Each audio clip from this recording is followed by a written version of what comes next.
இந்த சருகு எரிச்சதில் இது கொஞ்சம் எரிஞ்சு போச்சு. இனி இது என்ன ஆகுமா, இது என்ன பண்ணுமா முடியுமா, இந்த தெங்கு தெரியல. நாங்கள் அது வேறு ஒன்றும் கேட்க உங்கள்கிட்ட பார்த்துக்கல. இதுபோல் இது சருகு எரிச்சதில் தீ இது மேலே வேறு ஏறி போச்சு. இது இங்கே மேலே வேறு ஏறி இது என்ன பண்ண முடியுமா? இதை வெட்டணும், வெட்டி தான் முடிச்சோம்னு தெரியல.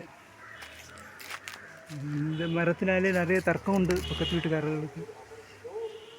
இது எரிஞ்சு போச்சு, அதுதான் என்னன்னு தெரியல. நான் பண்ண முடியுமா என்ன? அப்புறம் இங்கே ஒரு தெங்கு இருக்குது. அது எப்போ காய்க்கன்னு தெரியாது. என்ன செய்யணும்? இது இது இது ஒன்றும் எரியலை, இன்னும் காய்க்கலை.